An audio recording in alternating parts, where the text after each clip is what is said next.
Hiya, welcome to this week's video. Last week, a lovely subscriber said that she left me a comment saying she'd like to know what was in this rice bag. So I thought today I'd make a really quick video because it's very hot and I haven't put much thought into a video this week. And I would show you what was in here. So stick around to have a look. And I'll also be showing you a couple of other bits that are sort of similar that aren't in here. So anyway, let's get into the video. Let's open the rice bag and see what's inside. So there's a few things in here. Actually, this rice bag I made, was it the first one? Yeah, it's the first one I made ever when I was learning to slow stitch, and I've only been slow stitching a couple of years now. So let's see what's inside. So these things in here are really kind of old stuff, really. Stuff that I started with, just little small projects. What I'll do is I'll put this to the side and then we'll take one out at a time and I'll talk you through it. So this little one here, this was the edge of one of my nan's damask tablecloth, just a scrappy bit, which I then did loads of crosses and running stitch on and made it into what ties it up. And these bits here were I don't know, they were scraps of sari, I think, if I'm right. Little bits of, like, yeah, different sort of sari scraps. Oh, it was just my wind chime being blown down outside. Sorry for the noise. So we'll just go through this one. Oh, that's really pretty because if you can see there, you've got the little sparkles that are already in it. I like to sort of add stuff that's already there as well, because then you can work your stitching around little embellishments and it adds a bit of something different. So I think on this one I have literally just done, obviously, patchwork it all together. You've got, again, my nan's old tablecloth, a big strip of that, and then patched all these little bits of scraps that I had together. This bit here I had made a skirt out of and that was just left over. And there's some vintage little scraps in here as well as the sari silk. And also I bought some lovely cord jeans on Vinted, and they were too long for me because I have short little legs. And that's from those where I cut it off and made them shorter. And again, all I've done on this one, as I say, is running stitch, but I think I have gone, if I'm right in seeing, backwards and forwards. So we've gone all the way across that way and then we've gone up and down as well. This is a fairly long one, actually. I like to add in little bits of labels if they're on the scraps of fabric as well. And this last bit's a bit of sari silk. And then it's just attached to a peg because at the time I didn't have any cotton reels. I prefer obviously the wooden cotton reels personally. And so I thought, oh, I know, I've got some wooden pegs in the kids' crafting box. I'll wrap it around one of those.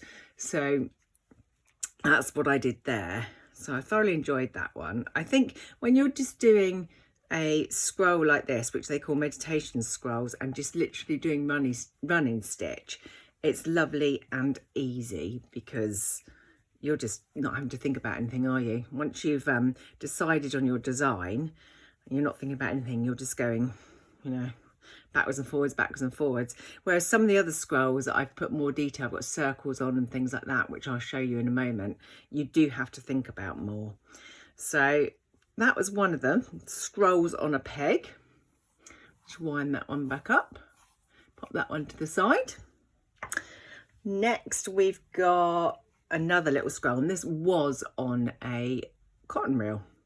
And it's done up by a little button and we've got a tiny bit of lace.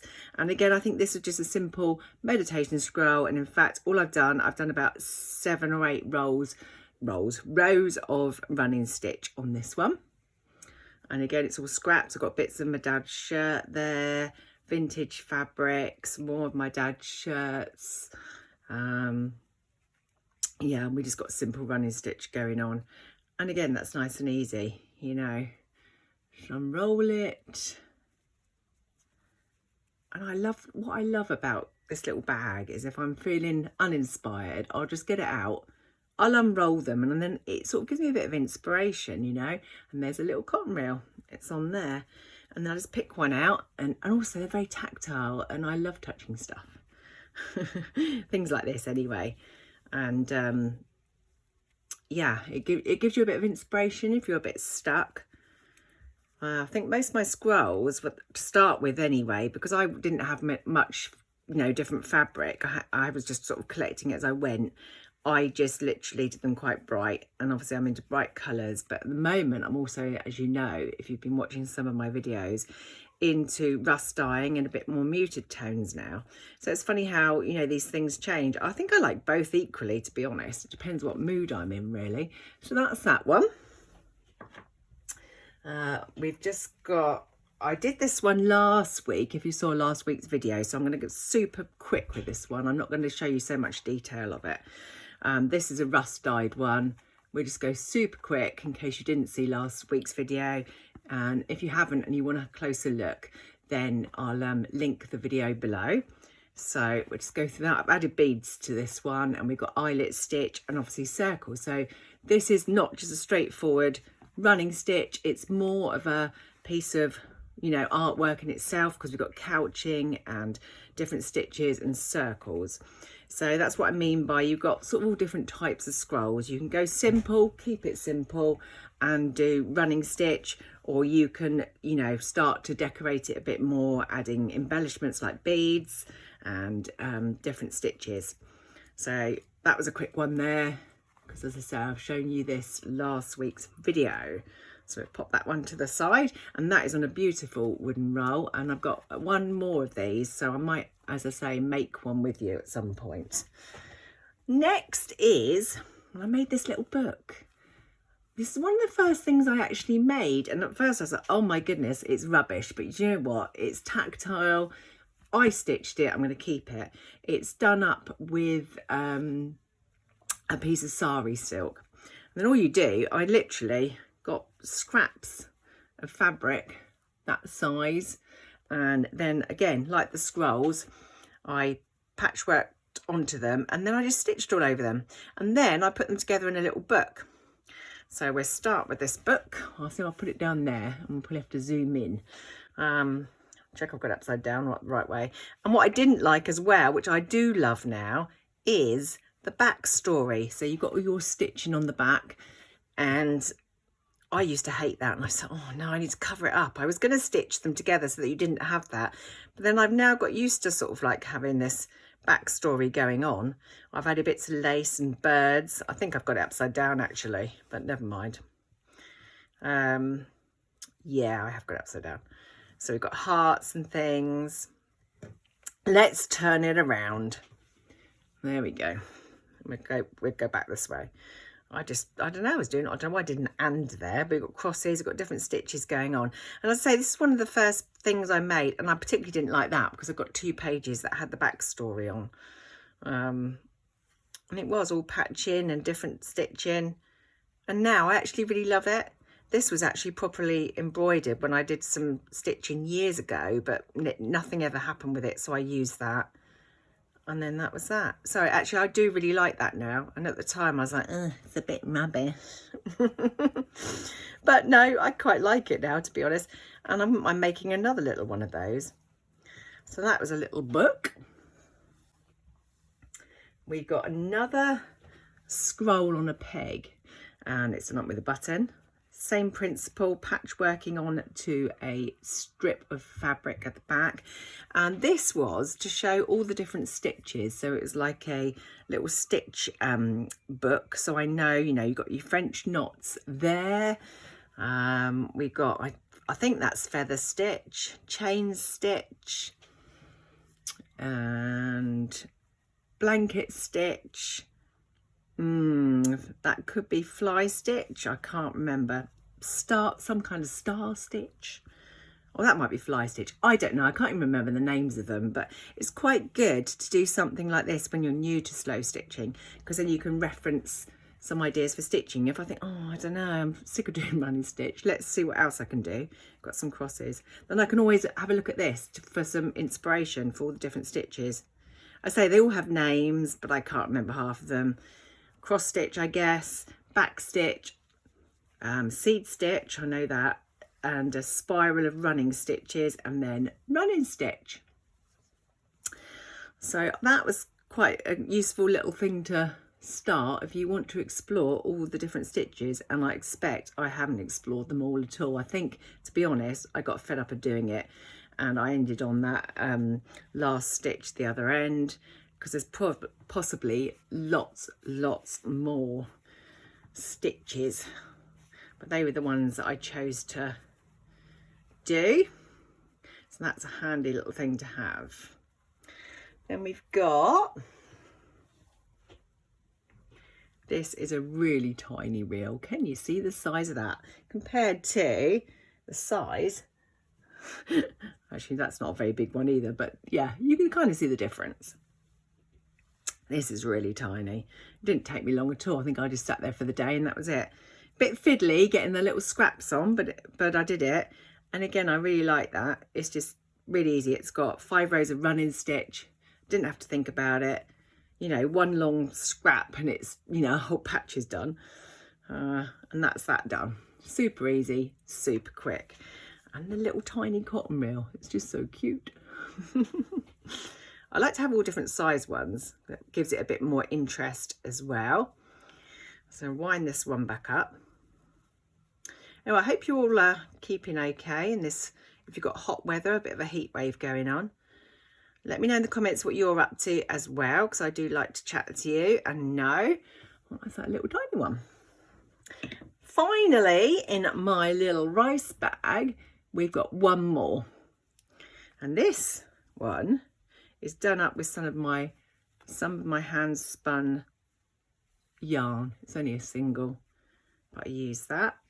And again, this is just simple running stitch, lovely and easy, and on a cotton reel, nice wooden cotton reel. Super easy, and they look really effective, don't they, once you've worked them on and then you've just done simple running stitch. It couldn't be easier, really, could it? And it's something to get you going when you're not sure what to make. Right, that is literally the end of everything in my rice bag today. But what I thought I would show you, and now a couple of scrolls I have made that I'm working on. So these are bigger projects, they're larger scrolls.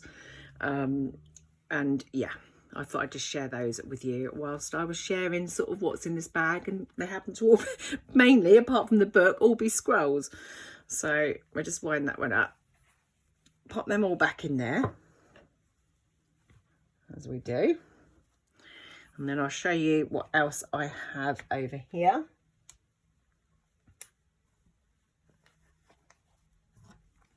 Right, that's that. Okay, so I've just started another scroll because I've finished that other rust-dyed one, and I've just got all the pieces in my basket ready to do a bit of stitching in a moment when I've made this video. So this scroll here, I'm just going for blues. So that's all my blue yarns and bits. This is actually in memory of my dad, and it was made a couple of years ago out of all his shirts, and I haven't really done much stitching on it. As you can see, I've put dad and done a bit there, but I feel inspired to work on it now. So I've chosen some yarns. I'll go through this first and I'll show you what I've got down here, that's why it's relevant sort of thing to this. And this was literally made up of my dad's shirts, and what I've done today is drawn some circles on in pencil and some ellipses so that it gives me a starting point. I've also ripped open the fabric there and pinned a little blue bit underneath, and I've done this in a couple of places. I've done it there as well, and another circle, because then that gives me a starting point, as I say, because I don't want to just do running stitch on this. I want to make it more like the scroll, the rust-dyed scroll. There's already buttons on it that were on the shirt pieces, so that again you can use those and stitch around them, which is quite good. Another circle coming up, another ellipse, and then another hole which I'll do eyelet stitch on. So I'm going to start with probably couching on those circles and also the ellipses, and then doing the eyelet stitches. Then that will give me more scope to see where my design's going on, if you like. As I say, I was a bit lost. I don't mind that, but I did that a couple of years ago, just after my dad passed away, and it's just, you know, not very exciting, is it? And I've learnt more since then, so I should be doing a lot on that. So that's my little project, my scroll project that I'm starting this afternoon. I'm all I say, I'm keeping to blue threads, as you can see, embroidery threads. I think it's probably too thick, but I was thinking of tying it up with it. This is hand dyed by me. It's sock yarn, and I made my dad a pair of socks just before he passed away, bless him. He only got to wear them once. And I've kept that, and that's special to me. So I'm going to be using that to either couch on or stitch with on the scroll. I've got some old cotton, white cotton, because I like the white with the blue.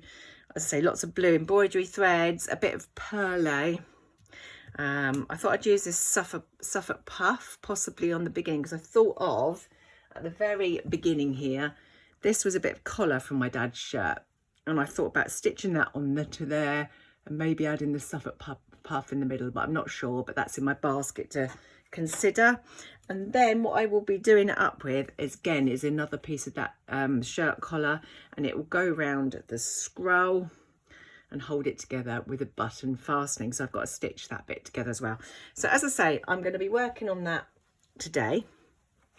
It's my little project, and obviously over the next coming months as well, because I'm not going to finish it all in a day.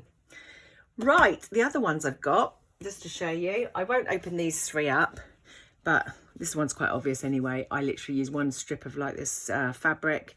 I think it's more ribbon really, because I thought it was quite interesting, and just sewn it on, basted it onto a cotton reel, and then I'm going to I would literally just probably do running stitch on that particular one.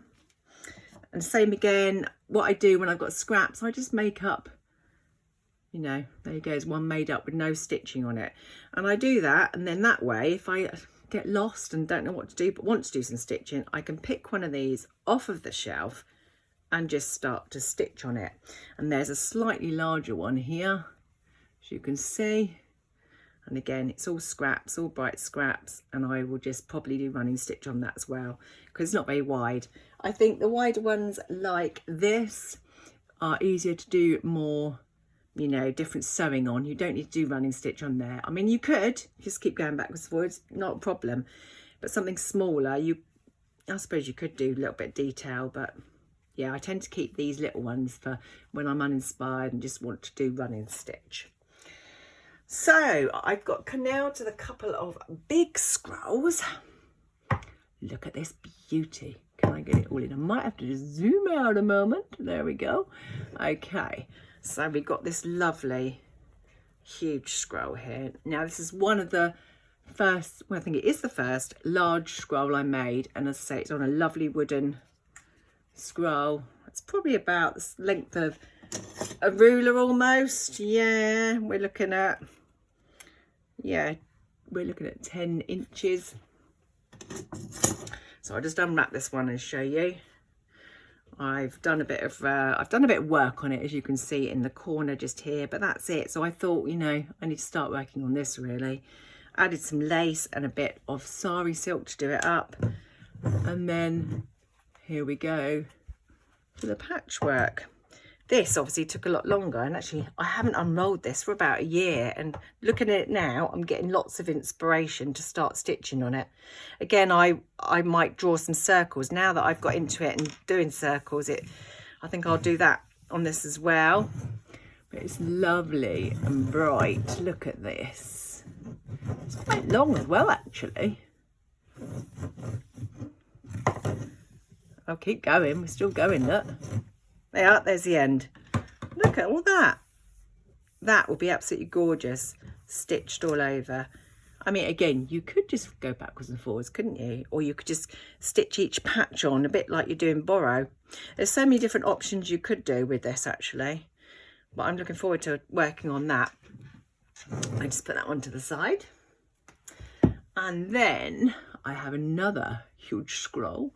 This is a bit wider, this one. Lovely wooden one, and I'm going about this one slightly differently. I think I've shown this one in a video not so long ago, because we worked on this first bit together. This is the only bit I've done on it. I've done nothing else. All I've done is tea dyed some old tray cloths and tablecloths, cut them up and put them on. And then my idea for this one, rather than having patchwork all over it, as you can see, it's got like a whole patch there, and that's half a tray cloth, and it's obviously already got the embroidery round on it. So I shall be working, you know, stitching around the embroidery. Again, just a plain bit there with a bit of embroidery on, and there. So these are very sort of plain, apart from the odd bit of embroidery. A bit of sort of a lacier bit there. And then this one goes on forever as well, isn't it? So it's kind of very plain. And I like that because this is my muted tone one, if you like, rather than having the bright colours like we had before. And the only bit I've actually worked on, so obviously this was some rust dyed linen, or cotton actually, that I, what was it? Oh my goodness. No, I'm losing my words. I've been speaking too long, I think. Oh my goodness. Twined together, that's the word. And then, like, I've been added bits. So this bit of embroidery, in case you haven't seen the other video, was already on it. And I've added a Suffolk puff and this and little cross stitch and some other bits cut out and some beads.